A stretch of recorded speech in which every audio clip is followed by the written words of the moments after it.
Ananya's Nana Nani Homes, a paradise for senior citizens.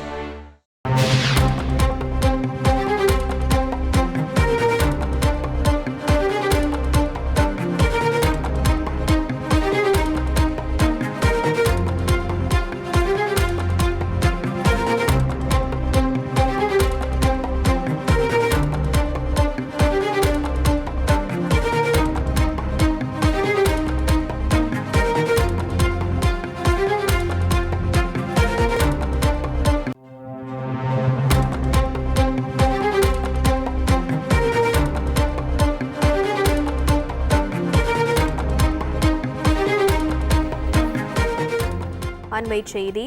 நெல்லை மாவட்டம் அம்பாசமுத்திரத்தில் விசாரணைக்கு வந்தவர்களின் பல் பிடுங்கப்பட்ட விவகாரத்தில் தமிழக டிஜிபிக்கு தேசிய மனித உரிமை ஆணையம் சம்மன் அனுப்பியிருக்கிறது.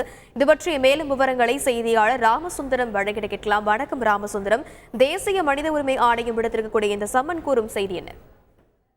அதாவது அம்பாசமுத்திர காவல் சரகத்துக்கு உட்பட்ட பகுதிகளில் விசாரணைக்கு வந்தவர்களுடைய பல் பிடுங்கப்பட்ட விவகாரத்துல ஏஎஸ்பி அப்போது இருந்து ஏஎஸ்பி வந்து விசாரணைக்கு வந்தவருடைய பல்லு வந்து பிடுங்கியதாக ஒரு குற்றச்சாட்டு இருக்குது. இதனை தொடர்ந்து மனித உரிமை ஆணையத்துல வந்து தேசிய மனித உரிமை ஆணையத்துல கல்கத்தாவை சேர்ந்த மனித உரிமை ஆர்வலர் ஆசிஸ் கோயல் என்பவர் வந்து ஒரு வழக்கு ஒன்று பதிவு செய்திருந்தால் அந்த வழக்கு வந்து எடுத்துக்கொண்ட மனித உரிமை ஆணையம் 4 வாரத்துல பதிலளிக்க கோரி கடந்த ஏப்ரல் 27 ஒரு உத்தரவு வந்து பிறப்பித்திருந்தது. அந்த டிஜிபி வந்து எடுக்கப்பட்ட நடவடிக்கை தொடர்பாக அந்த 4 வாரத்துல வந்து அந்த அறிக்கையை சமர்ப்பிக்க வேண்டும் என குறிப்பிடப்பட்டிருந்தது.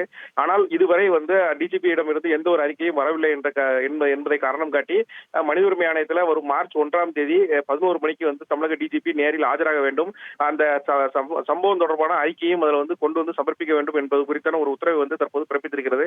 ஏற்கனவே 3 முறை வந்து இந்த அறிக்கை தொடர்பாக விளக்கம் கேட்டு நோட்டீஸ் அனுப்பியும் எந்த பதிலும் அளிக்கவில்லை. இந்த விவகாரத்தை கடுமையாக பார்த்து இந்த உத்தரவு பிறப்பித்திருப்பதாகவும் அந்த உத்தரவில் வந்து குறிப்பிட்டிருக்கிறார்கள்.